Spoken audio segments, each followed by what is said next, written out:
we start talking about the love language of receiving gifts, it's easy for our minds to immediately jump to materialism because we're talking about stuff, right? But this love language is not about extravagance. It's about meaning. It's about thoughtfulness. It's about you saw this and thought of me. So it's not about the dollar value of the item at all. It's about the sentiment behind it. Do you want to achieve your goals, but anxiety is tripping you up? Like to keep those fun weekend plans, but depression has you counseling again? Hey, I'm Lori, dog mom, lover of nature, and hygge enthusiast. Positive psychology skills help me overcome chronic severe PTSD. If you're ready to learn how to overcome your anxiety and depression and rediscover happiness and purpose in life, then get your cozy on and let's get started. Christmas is right around the corner, and if you're still looking for a Christmas gift for someone on your list, I'd like to recommend that you consider the one-on-one 60-minute coaching session with me. This could be particularly meaningful if you have someone in your life who's dealing with a lot of stress, anxiety, trying to overcome depression, especially this time of year when you're dealing with seasonal affective disorder. This could be a super meaningful gift for them. So you can purchase a single 60-minute session, or you can get a package of 3 with a 15% discount. You just need to use the code GIFT15. And you can do that purchase at calendly.com/practical solutions for PTSD. Again, that's calendly.com/practical solutions for PTSD. Welcome back to Cozy in the Chaos and our love language / hygge combination, where we're talking about how to do hygge and personalize it by your love language so that it's more personal, or the love language of those that you love, because this is communicating love, obviously. So those around you that love in a certain way, you can customize the hygge for them and speak more deeply to them. And so we've covered words of affirmation, acts of service, and quality time. Today, number 4 is receiving gifts or gift giving. And then next week, we're going to talk about physical touch. But for receiving gifts and gift giving, this is one that is often misunderstood because you automatically think of stuff, right? So your mind jumps to materialism. But that's really not what it's about at all. This love language is not about extravagance. It's about meaning, a thoughtfulness. It's about you saying to someone that you saw them and thought of them when you were away. And that, like, in fact, someone gave me a scarf not long ago and said, Lori, they were in California at the time and they were shopping and they saw this scarf and they're like, this looks so much like Lori. And they picked it up, brought it home, and gave it to me as a gift. And it's very meaningful to me. Every time I look at it, I think, oh, wow, Luann was thinking about me when she bought this for me. So for someone who speaks this love language, gifts are symbols. They're small, tangible reminders that they are remembered, valued, and cherished. And the beautiful thing is, hygge is full of small, meaningful tokens. Hygge is about simplicity, about warm moments, simple comforts. So tiny things that whisper, you matter to me. That's what the combination of hygge and receiving gifts is all about. So we're going to explore how hygge and this love language combine to create comfort, belonging, and emotional connection without overspending or overcomplicating anything. This is not about the dollar value of the item. It's about the emotional connotation and connection. So as I said, a lot of people misunderstand this love language because they assume it's about getting more stuff. But in reality, receiving gifts is rooted in sentiment, intention, symbolism, memory, and feeling chosen. For someone who speaks this love language, a gift is a physical form of an emotional presence. So it says, I thought of you when we weren't together. And, oh, wow, you know me better than I thought. And you understand what brings me comfort. And this has a very deep connection, especially for people who receive gifts as a love language. But when you think about it, there's a deeper psychology going on here. All of us, or most everybody, very few people an exception to this, but humans often anchor safety and connection to objects associated with love. So I have a friend of mine who wears a bracelet every time she speaks that has a cucumber on it because her brother's always telling her, be cool as a cucumber. It's an anchoring object for her. We talk about photos, heirlooms, letters that were written. And we keep letters that were written years and years and years ago, sometimes centuries ago, and those can be very important. Blankets that were either used or made by people that we loved. Small keepsakes that remind us of specific moments or people. So for give love people, these items help regulate their nervous system because they represent secure attachment. So it's the same with all 5 of the love languages. If you're speaking in that love language, it helps to regulate the nervous system because that's how their heart hears love the best. And so it provides security and anchoring. And it's the same thing here. So with a gift loving person, and that's how they hear love the most. If you give them something, it's going to be something tangible that they can hold on to, saying, so-and-so loves me because they gave me this. I remember that moment, and it's proof that they love me. And it could just be a rock that you found on a walk down by the river. It doesn't have to be anything super important. It just has to mean something to them. Hygge is naturally filled with small, cozy, meaningful items. So it could be candles, mugs, warm socks, books, baked goods, blankets, handwritten notes, seasonal items. None of those are super expensive. At least most of them are not. You can find high-end items on all those things, obviously, except for the handwritten notes. But it doesn't have to be extravagant. They're comfort transmitters. So it's something they can see or touch that lets them know that they're safe and that they can breathe easier. And hygge is about atmosphere. It's about warmth, calm, and tiny pleasures. And these tiny pleasures are exactly what speaks to these love language, to this particular love language.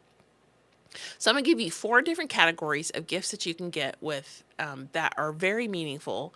So the first one are those gifts that say, I saw this and thought of you. So it could just be something very simple, like someone brought me a tea blend that they thought would work.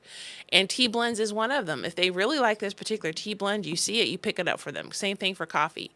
A candle scent that reminds you of a particular memory.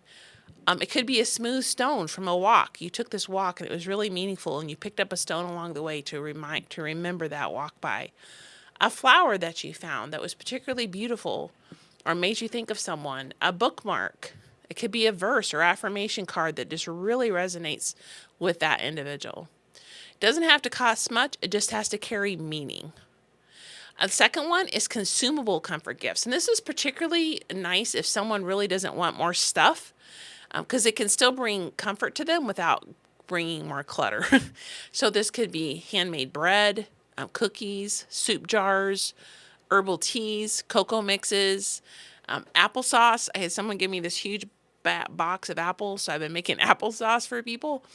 It could just be something like that. So hygge thrives on gentle nourishment. So just small things that you're giving them that let them know that you're thinking about them and you love them. Number 3 is experience enhancing gifts. So you know they're going to be enjoying a particular experience, and you're giving them something tied to that experience that makes it even better. So it could be a movie night kit or a reading night basket. Or it could be a small puzzle, maybe a cozy playlist that you curated and built with this person specifically in mind. So these experience gifts, where you're actually having an experience and it's tied to a gift, can really deepen the hygge rituals. So if you know they have a hygge ritual, they're going to sit down and read and chill out for a while, that reading night basket could really boost that hygge ritual and make it even more meaningful. And number 4, this is where the magic starts coming together. Personalized tokens. So this lets the individual who's receiving the gift know that the gift giver knows them better than they think because they're giving them their favorite treat or a custom playlist that are songs that they know this person really enjoys or would enjoy. It could be a handwritten prayer, either from their heart or from a book that they found, something that just really speaks to this person or their situation. It could be a printed photograph, maybe a selfie with your friend, or a particular scene that they really enjoy. It could be a memory note, like, hey, do you remember when? And you're sharing that with that individual. So the 4 ways that you can do that is, again, I saw this and thought of you, consumable comfort gifts, experience enhancing gifts, and personalized tokens. So if you speak this love language and you need to provide some comfort for yourself, you might need some small reminders of care, and that's perfectly fine. And there's some hygge-friendly ways to meet your own needs. And one, I went to go visit my brother a couple years ago, and he had this beautiful plant in his kitchen. I absolutely loved it. I came home, found the same plant, bought it, and brought it home. I took a picture of it, sent it to my brother, and I said, Steve, every time I see this plant, I think of you. And he's like, you know what? I will now think of you every time I look at the same plant. And so literally every time I look at this plant, I think of my brother, and I think of him thinking of me. So it's something I did for myself. I bought the plant for myself, but it has emotional connections with my brother and triggers that every time I see him, or every time I see the plant. So you could create a comfort basket of items that make you feel loved. Maybe it is your favorite blend of tea and you just really enjoy that and it brings comfort to your heart. Whatever that could be, you could create that basket for yourself. You could keep reminders of meaningful moments around your house. So there's been some things that my friend and I have gone through together in our healing journey, and we bought some stones that symbolize those moments, and I have them on a shelf, and every time I look at those, I remember that journey that we took together. You could allow yourself to ask for sentimental gifts. Hey, it's Christmas, and everybody's like, hey, what do you want for Christmas?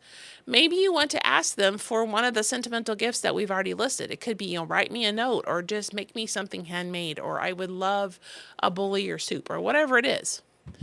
And then you could also keep a jar, a gratitude jar or memory jar. So you're writing down times when maybe you were with your significant other and you had just one of those beautiful moments that you wish would last forever. You could write it down and stick it in your memory jar and then pull it out to remind yourself on days that are a little tougher.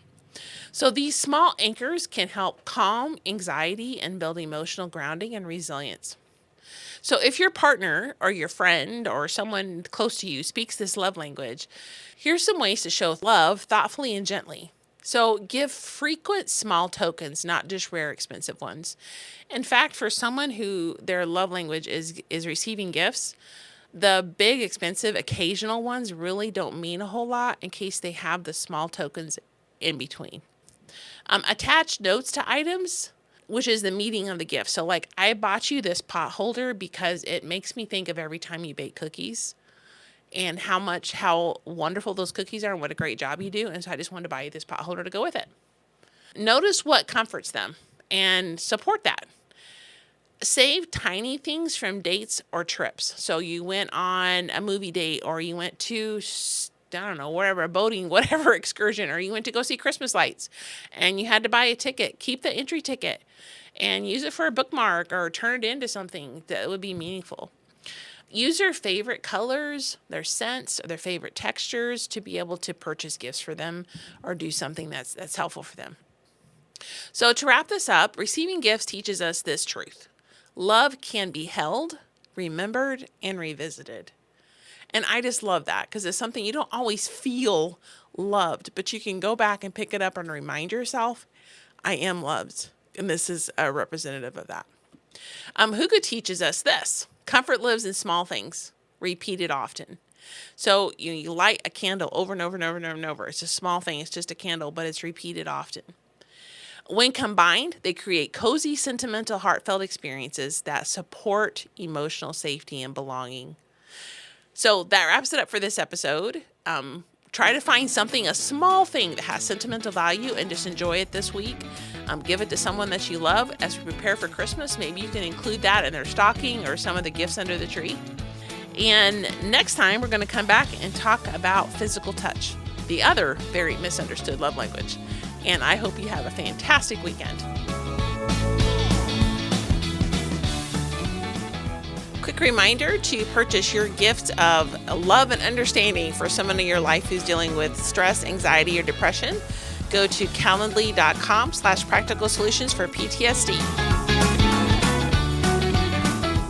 Hey, my friend, I hope you enjoyed today's episode. If so, would you please take 30 seconds and share it with someone you know who may be struggling with depression and anxiety? Also, would you please leave a quick review for the show? Knowing how this podcast is helping you fills my heart with so much joy, and it motivates me for future episodes. For now, it's time for Sam and I to head outside to enjoy some sunshine and fresh air. We'll see you back here on Tuesdays and Thursdays for more great episodes.